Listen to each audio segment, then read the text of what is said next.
여러분은 모두 그 믿음으로 말미암아 그리스도 예수 안에서 하나님의 자녀들입니다. 여러분은 모두 세례를 받아 그리스도 하나가 되고 그리스도를 옷으로 입은 사람들이기 때문입니다. 유대 사람도 그리스 사람도 없으며 종도 자유인도 없으며 남자와 여자가 없습니다. 여러분 모두가 그리스도 예수 안에서 하나이기 때문입니다. 여러분이 그리스도께 속한 사람이면 여러분은 아브라함의 후손이요 약속을 따라 정해진 상속자들입니다. 그런데 여러분은 자녀이므로 4장 6절에 하나님께서 그 아들의 영을 우리의 마음에 보내주셔서 우리가 하나님을 아빠 아버지라고 부를 수 있게 하셨습니다. 아멘. 우리 앉으기 바랍니다. 우리 말씀을 위해서 기도하도록 하겠습니다. 하나님 아버지, 저희들 이렇게 말씀의 자리로 불러주셨습니다. 말씀이 우리에게 깨우침을 줄 때 때로는 우리가 찔림이 있고 또 후회가 있지만 회개가 있지만 궁극적으로는 우리에게 기쁨과 감격과 또 소망을 주며 우리가 살아야 할 이유와 존재의 의미를 발견할 수 있도록 해준다고 생각합니다. 하나님의 선하신 그 사랑과 선하신 은혜와 그 뜻이 이 말씀을 통해서 우리에게 전달되기를 원합니다. 하나님 아버지, 이 시간 우리의 마음이 하나님의 말씀을 받아들일 수 있는 옥토와 또 준비된 마음이 될 수 있도록 주님 인도하여 주시옵시고, 특별히 저의 입술과 제 생각을 주관하여 주셔서 하나님의 뜻을 제대로 전할 수 있도록 주님 도와주시옵소서. 주님이 함께 해주시지 않으시면 우리는 아무것도 할 수 없음을 다시 한번 고백하오니 하나님 이 시간 이 자리에 함께 해주시고 성령께서 우리를 도와주시옵소서. 예수님 이름으로 기도합나이다. 아멘. 우리가 지금 방금 읽었지만 우리가 읽은 이 몇 구절의 말씀 속에는 우리 기독교인에게 너무나 이 엄청난 진리가 담겨 있습니다. 근데 사실 우리가 이렇게 무덤덤하게 듣고 자주 들었고 그리고 그냥 당연하지 뭐 이렇게 생각하는 그 진리가 뭐냐면 여러분은 하나님의 자녀입니다. 이것입니다. 여러분은 하나님의 자녀입니다. 26절에 보시면은 여러분은 모두 그 믿음으로 말미암아 그리스도 예수 안에서 하나님의 자녀들입니다. 우리가 뭔가를 제대로 이해하려면 이게 처음의 맛을 알아야 돼요. 처음의 맛, 처음 사랑, 처음의 맛. 이 갈라디아서가 쓰여졌을 그 처음의 이 수신자들은 대부분이 유대교 그리스도인들이었는데, 유대교를 수백 년, 수천 년 동안 믿어왔던 그 민족들에게는 이 말이 어떻게 다가갔을까? 우리가 그것을 처음의 의미를 이해해야지 그 다음에 우리가 이해할 수 있는데, 우리 성경 볼 때 두 가지를 조심해야 됩니다. 조심이 아니라 두 가지를 신경을 써야 됩니다. 첫째는 문맥 속에서 이해를 해라. 문맥 속에서. 그리고 두 번째, 나한테 바로 땡겨오지 말아라. 나한테 바로 땡겨오지 말고 구약을 읽었으면 그 시대에 어떤 의미가 있었을지를 이해하고 그 다음에 우리에게 적용을 해야 되지, 바로 땡겨오면 안 돼요. 바로 땡겨오면 그 오해하거나 또는 이해를 충분히 못할 때가 많습니다. 예를 들어서 이 사람들에게는 이게 어떤 감격으로 다가갔을까? 이게 어떤 의미로 다가갔을까? 여러분, 우리 역사 속에서 보면은 인간이 대단한 열정, 대단한 희생, 대단한 헌신을 한 그런 경우들이 있었습니다. 그 중에 대표적인 게 하나가, 정말 대부분의 인간의 열정과 헌신은 신을 향하거나 또는 어떤 가족을 향하거나 또는 국가를 향하거나 뭐 이런 거였는데, 하나의 사상을 향한 대단한 움직임이 바로 공산주의 운동이었죠. 공산주의 운동. 20세기 초에 공산주의를 처음에 신봉했던 사람들은 우린 공산주의가 소련이나 중국에서 발생되었다고 생각해요. 무슨 모택동 이런 어떤 그런 스탈린 이런 사람들 때문에. 그러나 공산주의는 사실 유럽에서 태동했죠. 독일의 사회학자 마르크스 엥겔스가 공산주의 이론을 만들었고 또 전파했고, 그리고 그래서 공산주의에 최초로 매료됐던 사람들은 하층민들이 아니고 엘리트였습니다. 그리고 엥겔스는 부유한 집안의 아들이었어요. 부자 사업가의 아들이었는데, 이들은 뭐냐면 인류 역사를 보니까 너무 불공평한 거예요. 너무 권력과 지배계급과 피지계급, 부르주아의 그 가진 자들과 프롤레타리아, 못 가진 이 노동자들, 그러니까 이 사회의 이 억압과 착취가 너무, 이 부조리가 너무 심해서 이들은 이상적인 사회를 만들고 싶었습니다. 이상적인 사회. 어떠냐면은 모두가 평등하고 모든 것을 공유하는, 그러니까 정말 듣기에는 너무 이상적이지만 실현은 불가능하죠. 역사가 증명했죠. 불가능합니다. 인간의 죄성 때문에. 그러나 이들은 그 이상적인 이 공산주의 어떤 대의를 위해서 거기에 헌신하고, 그리고요 심지어 목숨까지 바칠 각오를 했던 사람들이 초기 공산주의 신봉자들이었습니다. 이들은 교육받은 엘리트고 상당수는 부유층 집안이었는데 자기의 부를 포기했어요. 근데 이 당시에 공산주의에 얼마나 헌신하고 얼마나 매료되었었냐면은, 이 이상을 얼마나 추구했냐면은, 그 증거 중에 하나가 당시에 어떤 유행처럼 있었던 일이 뭐냐면은, 젊은 이들이 공산주의에 대한 어떤 헌신 때문에 자기의 사랑하는 연인에게 결별의 편지를 보내는 것이 좀 유행이었습니다. 그래서 지금도 그 자료들이 남아 있어요. 보면은 대충 내용이 이렇습니다. 나는 공산주의의 대의, 공산주의의 실현을 위해서 나의 인생을 바칠 것입니다. 공산주의는 나의 생명이고 공산주의는 나의 꿈이며 공산주의는 내가 살아가는 이유입니다. 그러나 당신을 향한 당신과의 관계 때문에 내가 공산주의에 헌신할 수 없고 감옥에 가고 심지어 죽임을 당하는 것이 방해가 된다면 나는 당신과 헤어져야 되겠습니다. 듣기에는 잘 이해가 안 되죠. 인간이 가진 가장 강력한 감정 중에 하나가 연애 감정입니다. 연애 감정. 근데 그 연애 감정을 인두로 지지듯이 지지면서 나는 공산주의를 신봉하기 위해서 내 인생을 걸겠다.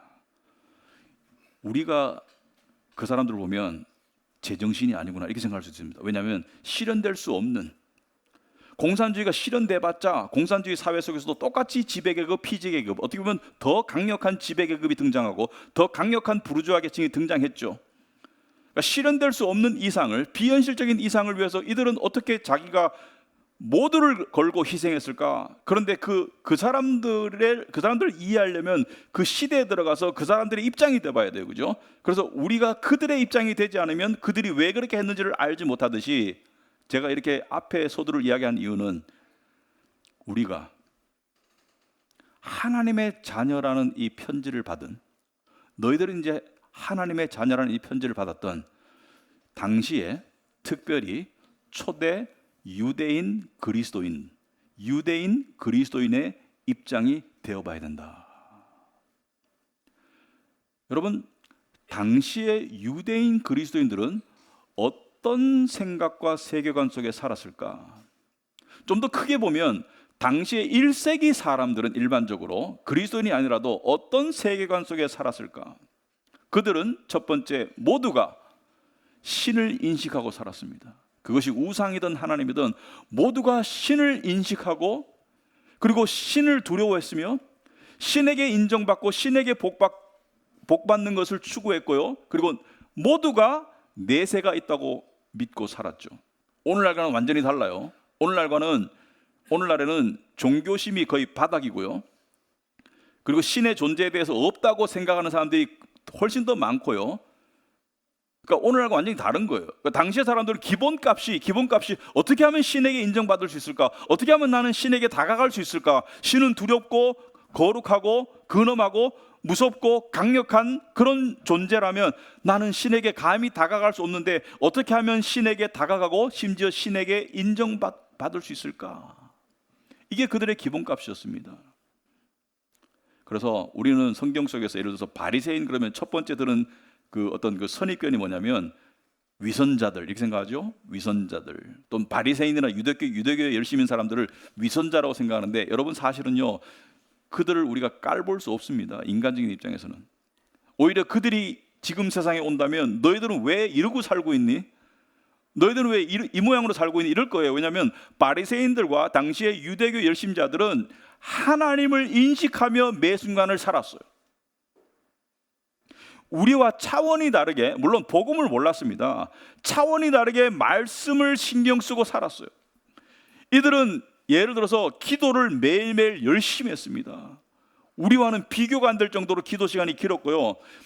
금식을 일주일에 평균적으로 기록하면 바리새인이나 유대교 열심자들은 평균적으로 2번 2, 3일을 금식했습니다. 일주일에. 금요일은 반드시 했고요. 왜냐하면 안식일 전날은, 당시 안식일은 토요일이었기 때문에 금요일은 필히 금식을 했고요. 그러니까 예배를 준비하기 위해서 금식한 거예요. 왜? 금식은 육체의 기력을 떨어뜨려서 영의 집중력을 끌어올리는 그런 효과가 있기 때문에 금식을 했고요. 경건한 유대인들은 수요일도 했습니다. 그리고 더 확장해서 월요일 한 사람도 있고요. 그렇게 하나님을 인식하고 하나님께 인정받고 싶어서 정말 발버둥 치던 그 시대의 사람들에게, 그러나 도저히 가까이 갈 수 없는 그 하나님, 그 관계 속에 사도 바울은 앞에서 뭐라 그랬습니까? 네 행위로는 도저히 하나님께 가까이 갈 수 없고 인정받을 수 없지만 예수 그리스도를 믿음으로 네가 하나님께 받아들여지는 의의 자격이 주어졌다고 들었을 때 그들은 얼마나 감격했을까요? 내가 의를 가질 수 있다고? 내가 하나님께 받아들여진다고? 내가 하나님께 인정받는다고? 천국 백성이 된다고? 얼마나 감격했을까요? 하지만 오늘 내용은 그들에게 너무 놀라운 내용이었을 겁니다. 왜?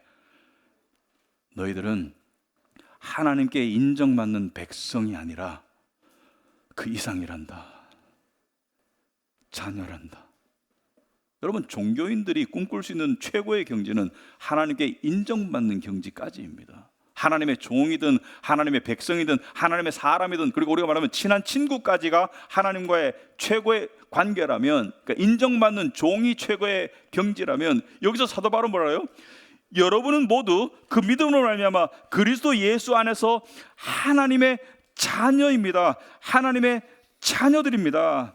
여러분, 이것이 그들에게 얼마나 폭발적인 의미로 다가갔을지 우리는 상상하기가 어렵습니다. 내가 하나님의 자녀라고, 내가 그분의 자녀라고, 내가 그분의 백성이 아니라 그분이 나를 받아주시는 그 경지가 아니라 자녀라고? 여러분, 자녀는 차원이 다른 거예요.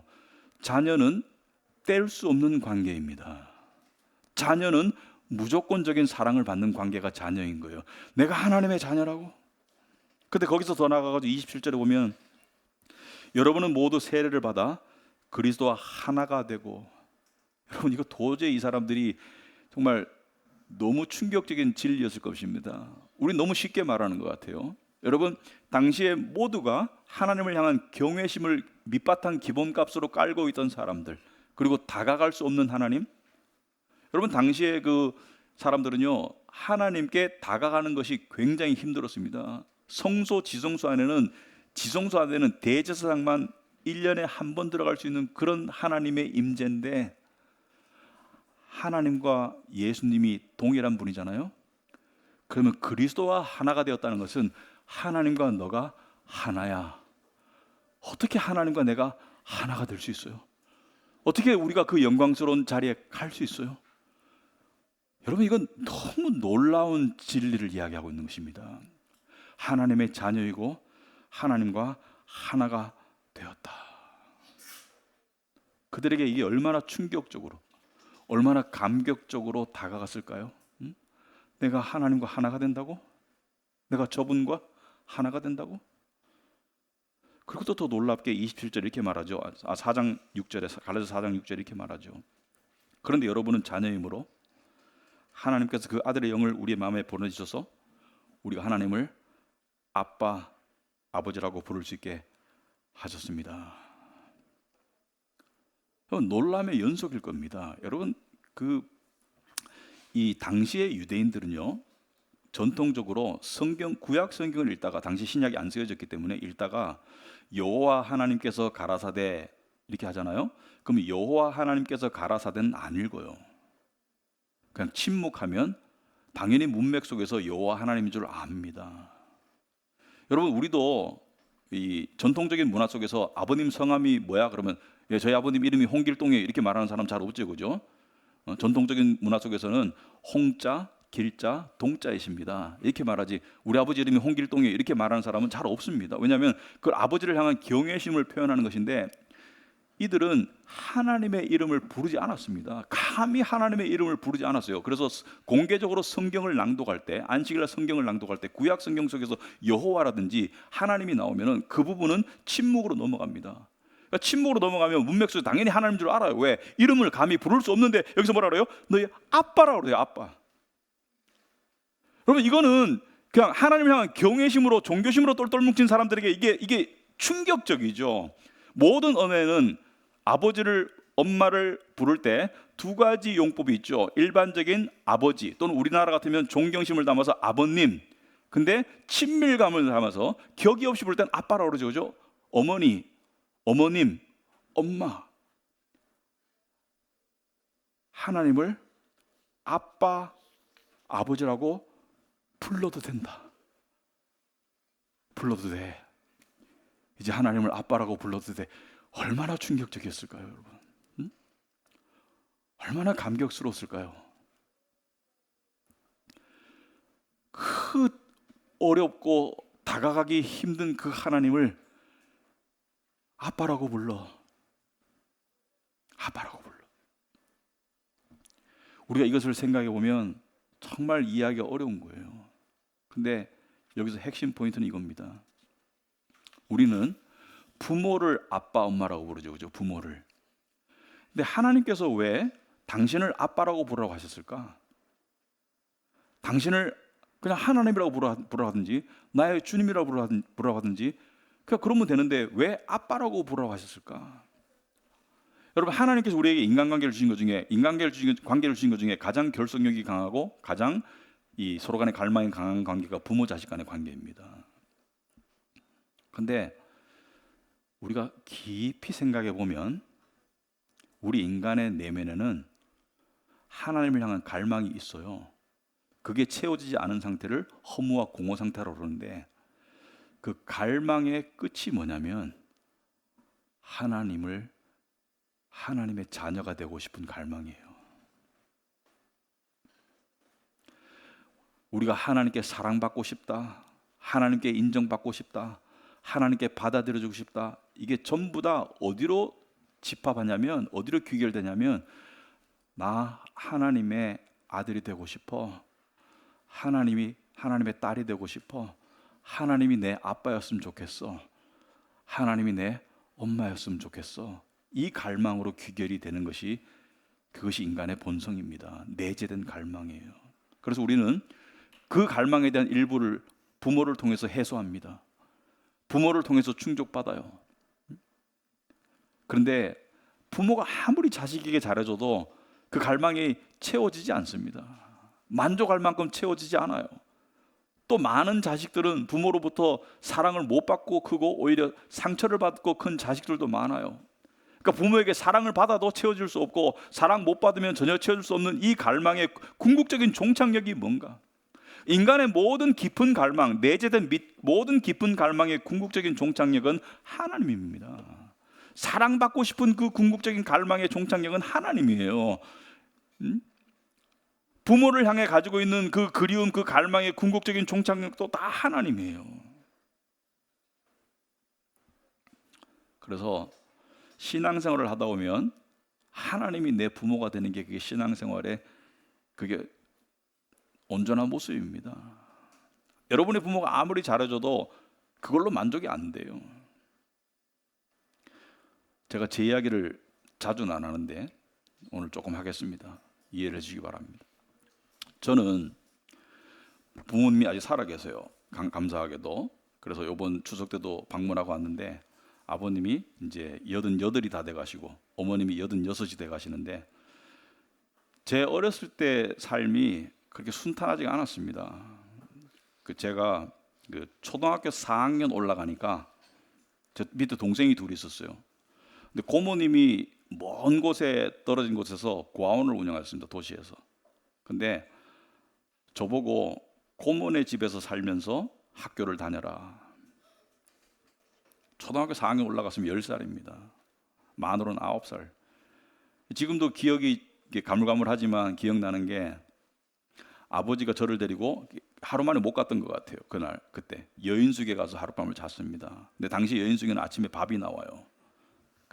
자고 나면 밥상을 놓고 아버지가 그러시는 거예요. 너 이제 고모네 집에서 학교 다닐 거다. 이게 통보인 거예요. 학교 다닐래가 아니라 학교 다닐 거다. 나중에 할머니가 와서 보살펴 줄 거야. 저희 할머니가.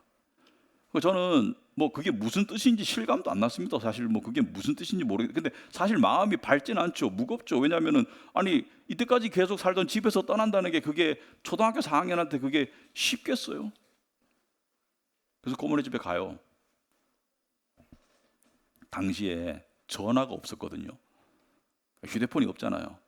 엄마 아빠 목소리 듣는 게 그게 쉽지 않은 시대였고 방학 때만 집에 갈 수 있었어요. 방학 때만. 근데 저 혼자 갔어요. 그 먼 길을. 기차 타고 버스 타고 기차 타고 갈아타는 게 여러 번인데 혼자 갔습니다. 초등학교 4학년 때부터. 상상이 안 되죠. 요즘에 초등학교 애들 KTX 있어도 혼자 잘 안 태워 보내잖아요. 혼자 다녔어요. 근데 많은 일들을 겪었죠. 제가 고아원에 우리 고모가 정확히 말하면 영아원을 했는데 좀 어린 아이들. 걔들이 한 번은 부럽더라고요. 미안하지만 걔들은 그리워할 부모가 없잖아요. 지금도 생각나는 게 제가 굉장히 강한 척하는 아이였던 것 같아요. 이게 어둠이 내리면 학교 운동장에 가요. 그럼 저 구석에 가가지고 혼자 앉아가지고 우는 거예요. 왜냐하면 눈물을 보일 데가 없으니까. 그리고 한참 울다가 집에 가고. 근데 지금 제일 기억에 남는 게 뭐냐면 방학 때 집에 가면 좋죠. 좋은데 무서워요. 개학이 다가오면 가슴이 그냥 천근만근 되는 것 같아요. 그리고 내 동생들은 집에서 학교 다니는데 왜 나만 이러고 살아야 되지? 억울한 거예요. 근데 5학년 때인가? 다음 날에 개학인데 개학하면 집 떠나는 것도 참 슬프고 괴롭지만 혼자 먼 길을 가는 것도 좀 무서운 거예요. 이제 밤에 이제 누웠는데 이제 불이 꺼져 있는 방에 옆에 누가 누워요. 제가 직감적으로 엄마인 줄 알았어요. 엄마가 되게 마음이 좋으신 분이에요. 모진 분이 아니에요. 엄마가 저를 쓰다듬는 거죠. 이제 불쌍하고 엄마도 마음이 짠하니까 잠든가 싶어서 그래서 잠든 척 하는 거예요. 어린 마음에도 잠든 척 해야지 엄마가 안심할 것 같다. 그러면 엄마 주무시는 거 확인하고 저는 밤새도록 우는 거예요. 그냥 울고 싶어서 이게 눈물이 나는 거예요. 그러니까 그냥 꺽꺽거리면서 울다가 새벽에 이제 화장실 가서 씻고 안 운 척, 잘 잔 척 하고 그렇게 떠났어요. 떠나고 학교 다닐 때 여러분 그때 항상 한참 이 창피함을 알 때입니다. 할머니랑 사는데 고모네 고아원 옆에 사는데 이 방문 열면 길인 집 알죠? 여러분 아시는 거 모르겠다. 방부엌 이렇게 돼가지고 새빵집, 달새빵집이 있습니다. 방문 열면 길이 바로 있어요. 근데 우리 반 애들이 지나다니다가 눈 마주치는 게 그렇게 저한테는 힘들더라고요. 방문 열고 나가야 되는데 밥도 먹으려면 또 부엌 왔다 갔다 해야 돼요. 근데 방문 열면 애들이 지나가면서 수근수근거려요. 할머니랑 사는 애라고. 할머니랑 혼자 사는 이상한 애라고. 여러 가지 아픈 일들이 많았어요. 그리고 중학교 3학년 돼가지고 6년 만에 다시 가족에게로 돌아왔는데 저한테 큰 변화가 있더라고요. 돌이켜보니까 마음이 다쳤어요. 여러분 사람은 자기 보호 본능이 작동하면 마음이 굳어져요. 근데 제가 이게 대학교 가서요, 저도 알았어요. 내 마음이 왜 이렇게 닫혀 있지? 왜 이렇게 닫혀 있지? 그러니까 제일 안 되는 게 연애가 안 되더라고요. 연애하려면 마음이 열려가지고 뭐 좋아요 이렇게 돼야 되는데 저는 이게 안 되는 거예요. 마음이 안 열리는 거예요. 그러니까 누가 나보고 좋아한다고 그러잖아요. 그럼 저는 그날로 헤어지는 거예요. 왜?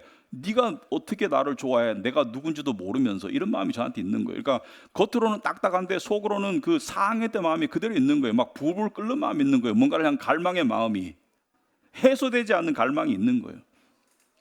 그러다가 교회를 다시 나갔습니다. 하나님의 은혜로 교회를 나가가지고 복음을 듣고 충격 먹고 1989년 1월 26일 날 지금도 그날이 기억나요. 하나님을 만났습니다. 근데 이게 있잖아요.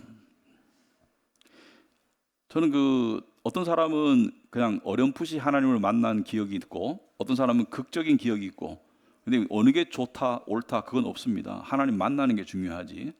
가랑비에 옷 젖듯이 만나든지 저처럼 이렇게 만나든지. 근데 그날 저녁이었는데요. 하나님의 영이 하나님의 어떤 뜨거운 사랑이라고 할까요? 인간의 언어로 표현할 수 없는 어떤 뜨거움이 제 마음을 확 녹이는 거예요. 그러니까 열리지 않는 그 딱딱한 마음이 그냥 이게 쇳문이라고 치면 그냥 확 녹으면서 이 안으로 뭐가 쑥 들어오는 거예요. 들어오는데 이게 하나님의 사랑, 용서, 하여튼 말로 할 수 없는 그러니까 저를 압도하는 그 무언가가 제 마음에 들어와가지고 꽉 제 마음을 채우는 거예요. 빈 구석 없이. 근데 그때요, 내 안에 나를 느꼈어요. 내 안에 나. 어둠 속에서 웅크리고 엄마 기다리던 나, 어둠 속에서 울면서 엄마 찾던 나, 하여튼 그 내가 끌려 나오더라고요. 막 딸려 나오면서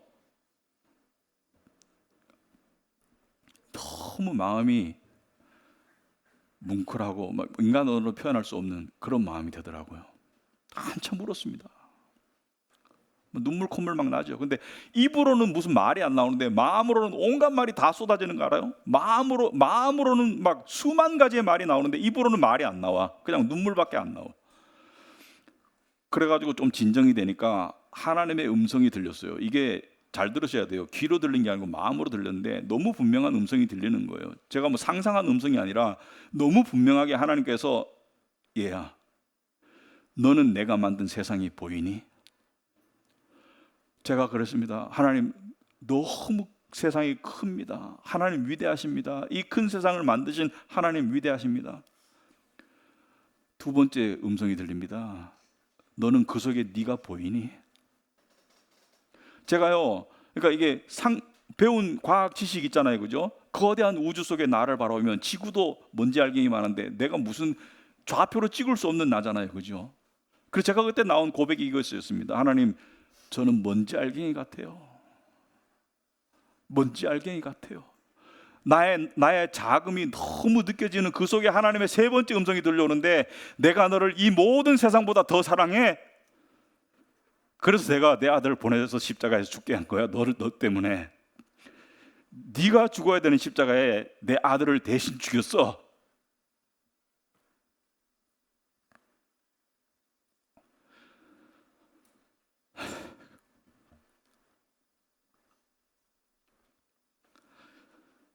제가 그때 아버지라고 처음 불렀어요. 아버지라고. 내 마음속에 그렇게 부르고 싶었던 아버지, 엄마를 처음 불러봤어. 아버지, 아버지, 아버지. 내 한이 다 풀렸어요. 아버지, 나 처음으로 집에 왔어요. 아버지.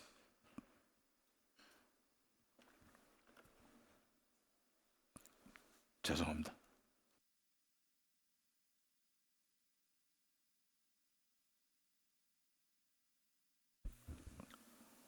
그리고 제가 나 이제 아버지 위에 살고 싶어요. 그래서 저 목사 되기로 결심했어요. 그리고 4, 5년 전인가 엄마가 느닷없이 장문의 카톡을 보내셨어요. 엄마가, 우리 엄마 좋으신 분이거든요. 엄마 내용을 요약하자면, 그때는 어쩔 수 없었지만 너한테 너무 미안해서 미안하다는 소리를 지금까지 못했어. 근데 미안해. 엄마 너무 미안하고, 엄마 나한테 미안해가지고 너무 세월이 힘들었어.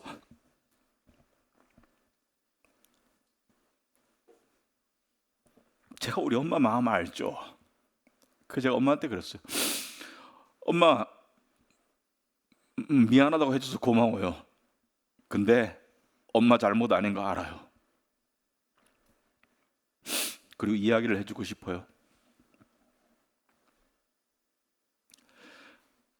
모든 것이 지나고 보니까 하나님께서 작정하신 은혜였더라고요. 내 안에 엄마를 향한 갈망을 그렇게 아픔 속에서 키워놓고 하나님이 당신을 저에게 보여주신 거예요.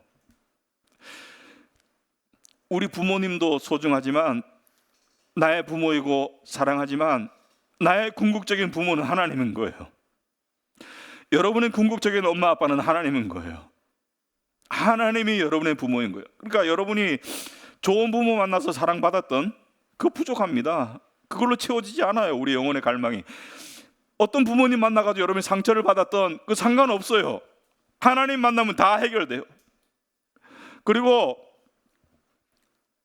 우리 안에 하나님이 심어주는 아픔은 하나님을 받아들이는 그릇으로 커가는 거예요. 아픈 만큼 하나님을 받아들이게 되는 게 그게 이치더라고요.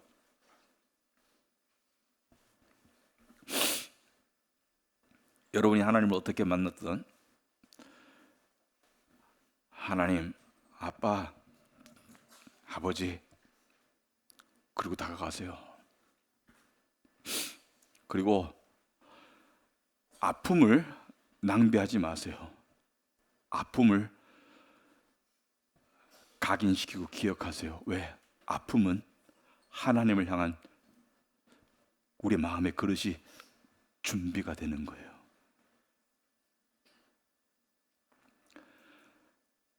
이 각박한 세상 속에 종교심은 바닥이고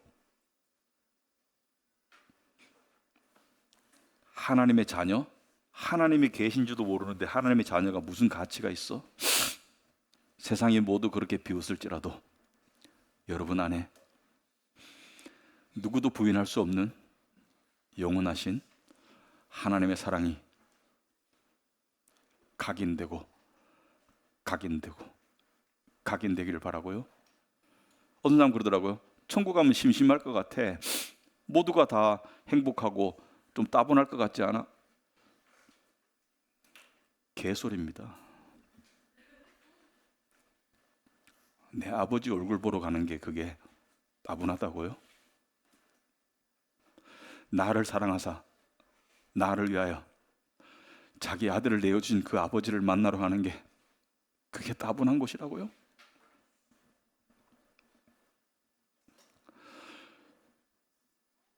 그날을 기다리며 삽시다. 우리 아버지 만나는 날을 기다리며 살아가는 우리 모든 카비넌트 교회 식구들이 되기를 축원합니다. 기도하겠습니다. 하나님,